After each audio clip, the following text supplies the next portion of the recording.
In 2023 coverage tonight, the two Madison mayoral candidates went head-to-head in a general election debate. Thanks for joining us at 10. I'm John Stofflet. And I'm Maria Lizignoli.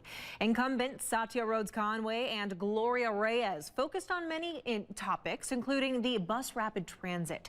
NBC 15's Cameron Kelly attended the debate and heard both sides. So Cameron, what did you learn? Maria, John, the debate moved smoothly as the candidates looked closely at the future of transit. How you would fund, bus rapid transit and our entire transit system going forward. Monday night, Madison's mayoral candidates, incumbent Satya Rhodes-Conway and Gloria Reyes, debated on community-driven topics, including transportation. As far as the bus rapid transit system on State Street, I never agreed that it should go down State Street. First of all, maybe let's just define our terms, okay? So, bus rapid transit.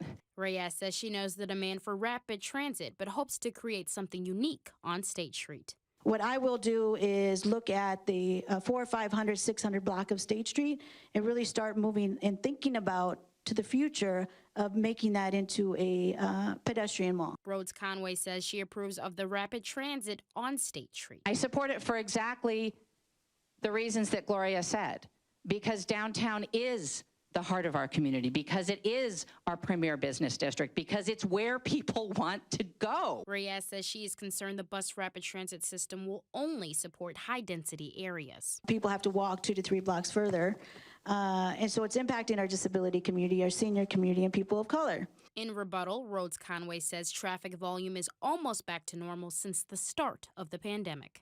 Congestion is coming for us. If we don't have a transit option, it's only going to get worse.